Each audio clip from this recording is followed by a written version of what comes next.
the global Muslim community is deeply dismayed by the alarming silence of Arab leaders in response to Israel's devastating actions in Gaza.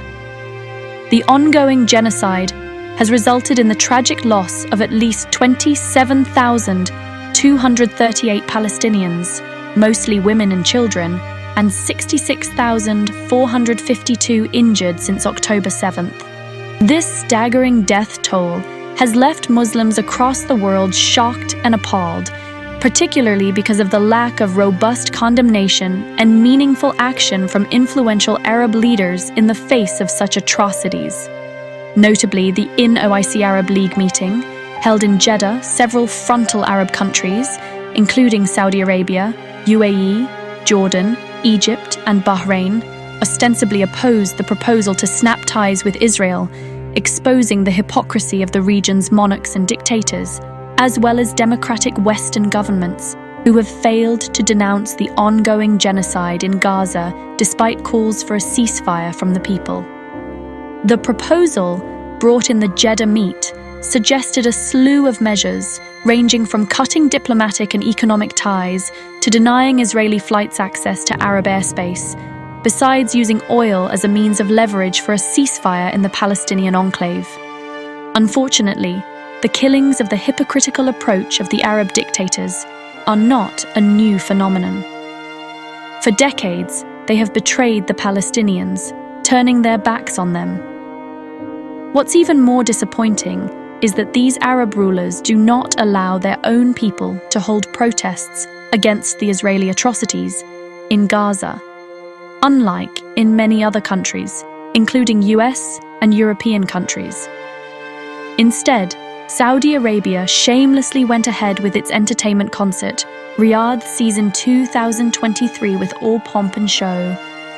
According to a media report, Saudi Arabia has reassured the Joe Biden administration that it's still interested in pursuing a potential agreement to normalize relations with Israel after the crisis in Gaza ends, the White House said. Without getting into specifics, we came away from those discussions confident that we have a path to get back towards normalization and that there is an interest on the Saudi side to pursue that. US National Security Council spokesperson John Kirby told reporters in Washington Saudi Defense Minister Khalid bin Salman met White House National Security Advisor Jake Sullivan.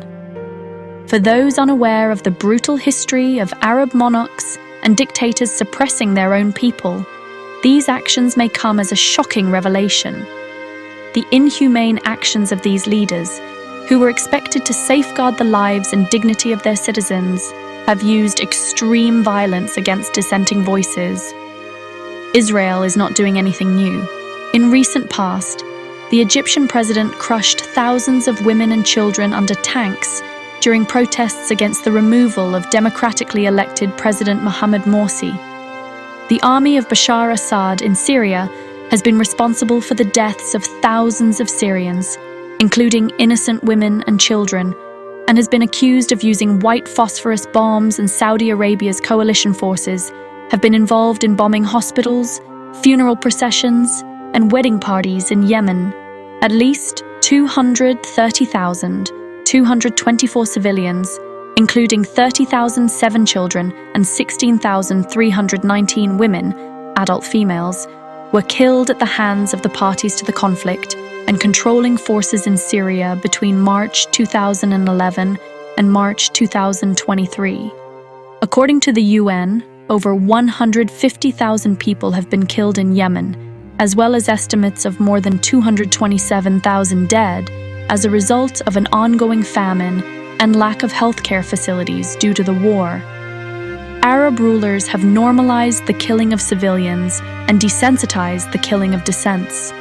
The death tolls in conflicts such as those in Syria and Yemen are devastating, with countless civilians, including women and children, becoming victims of the conflicts. In fact, Arab rulers have normalized the killing of civilians and suppressed dissenting voices, perpetuating an environment of violence and disregard for human life. They neither possess the mandate of their people, nor are they held accountable by anyone. Instead, they are in power with the blessings of their Western masters, so they obediently serve their masters. This is why Benjamin Netanyahu proudly declares Israel as the only democracy in the Middle East. Even when massive protests in solidarity with Palestine arise across the globe, Arab nations fail to express their support for Palestine. The rulers of Saudi Arabia, UAE, and Egypt not only maintain a warm relationship with Israel, but also purchase arms from Israel. These countries import a lot of products either directly from Israel or from Jews-owned companies based in the USA. Calls for boycotting Israel have been mere emotional slogans in these countries, failing to sustain due to ties between the ruling elite and Zionist-owned companies. More importantly, these Arab monarchs and dictators have invested trillions of dollars in Europe and America. So, by refusing to obey their dictates, these leaders risk not only losing their power, but also their wealth. Many political analysts think that the Arab dictators see Hamas as a potential threat to their thrones, especially after witnessing the rise of the Muslim Brotherhood. They are unwilling to take any risks with an empowered Hamas that could challenge their authority. Egyptian ruler Ibrahim Sisi was enthroned by Zionist and Saudi rulers. UAE has already granted citizenship to thousands of Jews. Abu Dhabi is even known as the second capital of Israel. MBS, with its ambitious project Vision 2030 and Dream City Neom, cannot afford to take any risks that could hinder its success. The fate of the Arab world, particularly the GCC countries, will not change until elected governments prioritize the concerns and aspirations of the people.